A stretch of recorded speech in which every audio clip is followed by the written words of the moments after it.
उर्मिला जी को आज अपने किए पर बहुत पछतावा हो रहा था, जिससे वह अपनी आंखों से आंसू बहाकर कम करने की कोशिश कर रही हैं, लेकिन वह था कि कम होने का नाम ही नहीं ले रहा था। वह अपनी नफ़रत में इतना आगे निकल गई थी कि सारे रिश्तों की मर्यादा भूल गई थी। आंसू निकालने की कोशिश करनी भी चाहिए, क्योंकि जब उनके बेटे विशाल और उनके पति लालचंद्र जी ने उन्हें बहुत समझाया, तब उनके ऊपर किसी बात का कोई असर नहीं हुआ और उन्होंने अपने हृदय को अपनी बहू छाया की तरफ से हमेशा कठोर एवं कटु ही बनाए रखा। छाया उनको एक आँख नहीं भाती थी। कारण भी क्या था?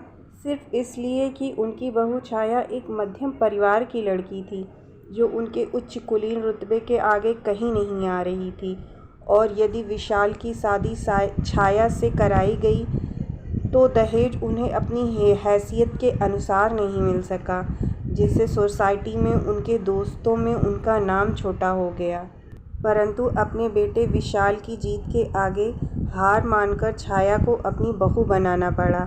बेटे के आगे वह हार गई, पर उर्मिला जी ने इस रिश्ते को कभी दिल से नहीं स्वीकार करा और वह वहाँ तक गई जहाँ तक संभव हो सका। हर वक्त और हर बात में बहू को नीचे गिराने की कोशिश करती रही। वह अपनी बहू के हर काम में जानबूझकर कमियां निकालती और कभी तो खुद ही पीछे से षड्यंत्र रचकर बहू के बने काम को बिगाड़ देती, ताकि सबके सामने उसकी इज्जत कम हो सके और उसका बेटा खुद ही छाया को छोड़ दे। और वह हमेशा छाया की बुराई करती। हर आने जाने वाले के साथ छाया के प्रति अपनी इस कटुता और मन में भरे विष के आगे उन्होंने कभी ध्यान ही नहीं दिया कि वह खुद ही अपने हाथों अपने घर में अशांति और कलह का कारण बनती जा रही हैं, जबकि उनकी बहू सबकी दुलारी थी, क्योंकि छाया ने हर वक्त हर बात पर अपने संस्कारी और पढ़ी लिखी होने का परिचय दिया था। कभी सास को जवाब नहीं देती। छाया ने अपनी सास द्वारा खुद पर किए हुए वार को हमेशा हंस कर टाल दिया, यह सोचकर कि यदि वह सही है तो एक दिन उन्हें अपनी गलती का एहसास जरूर होगा। उर्मिला जी छाया के माँ बाप को भी नहीं छोड़ती थीं। छाया को यकीन था एक न एक दिन उसकी सास को उसकी अच्छाई दिखाई देगी। यदि आप दिल के नेक और साफ हो तो किस्मत एक दिन आपकी अच्छाई का परिचय उन लोगों को ज़रूर कराती है जो बिन बात आपसे नफ़रत रखते हैं।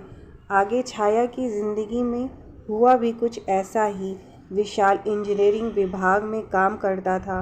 वहाँ आए दिन ऐसे लोग से भिड़ंत होती थी जो रिश्वत देकर अपना काम निकलवाना चाहते थे, परंतु विशाल अपने ईमान का पक्का था और सच्चा, इसलिए उसने कभी रिश्वत लेकर कोई काम नहीं किया। इसलिए वहाँ आने वाले उन जैसे लोगों के लिए विशाल पाँव में लगे कांटे की तरह चुभता था। तो उन सब ने मिलकर षड्यंत्र रचा और विशाल को झूठे केस में फंसवा दिया था कि विशाल को जेल हो जाए और फिर वह उसके पद पर अपने आदमी को बैठा सकें जो उन लोगों का काम आसानी से कर दे, कोई भी परेशानी ना हो उनको। यहाँ तक कि विशाल की तरफ से जो भी वकील केस लड़ने को तैयार होता, वह लोग उसे इतना डरा धमका देते कि वह केस लड़ने से ही मना कर देता। तो ऐसी स्थिति में अब विशाल का जेल जाना तो निश्चित ही हो गया था। पूरे घर में सभी विशाल के लिए रोते और दिन रात मिलकर भगवान से प्रार्थना करते कि भगवान उसे कोई तो रास्ता दिखाए।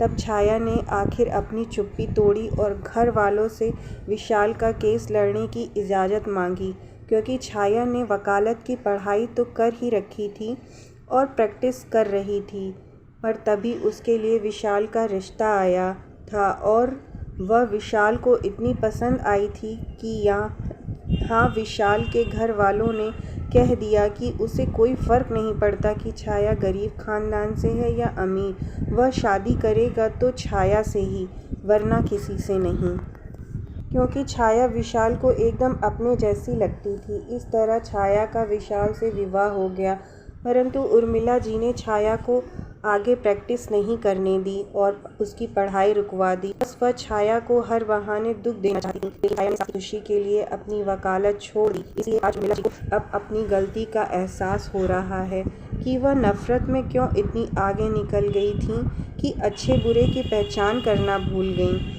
अब वह पूरे मन से और दिल से छाया को विजय होने का आशीर्वाद देती हैं और उससे अपने किए की क्षमा मांगती हैं।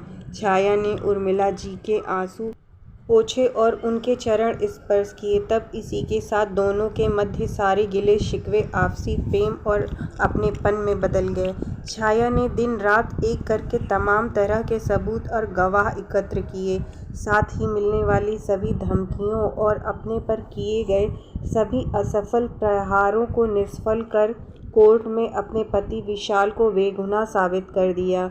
विशाल पर जितने इल्ज़ाम लगे थे सब हटा दिए गए और उसकी पोस्ट भी उसको वापस मिल गई। पूरे घर में अब फिर से खुशियां लौट आई हैं। सबने मिलकर भगवान को धन्यवाद किया और उर्मिला जी ने तो विशेष तौर पर अपनी बहू के सम्मान में एक पार्टी का आयोजन किया, जहां उन्होंने गर्वित होकर सबके सामने अपनी बहू की प्रशंसा की और सबको यह सीख दी कि मिलने वाले दहेज से किसी की बेटी के सम्मान की कीमत नहीं आंकी जाती, बल्कि इस इंसान में बसने वाले उसके गुण, संस्कार, प्रेम, अपनेपन और सेवा भाव से ही उसके कद और सम्मान को समाज में के सामने ऊंचा माना जाता है। इन सब का अभाव होने पर घर में खुशियां कभी नहीं दिखती और इंसान को रह रहकर दुखी करती रहती हैं। इसलिए मैं तो यही कहूँगी कि प्यार करो, बहू को बेटी मानकर, आपसी प्रेम संभाव का रिश्ता पहचान कर। मुझे देर से ही सही, लेकिन अब मुझे बहू की कद्र हो गई। जो गलती मैंने की वह आप ना करें। मैंने तो अपने बहुत कीमती समय को खो दिया, लेकिन अब मैं अपनी बहू को वह खुशी और अहमियत दूंगी जिसकी वह हकदार है। उर्मिला जी की बात सुनकर पूरे हॉल में तालियां गूंज उठीं और इसी के साथ आज फिर समाज में एक नई सोच और विचार का पदार्पण हुआ, जिसने मिलकर बहू को बेटी का दर्जा प्रदान किया।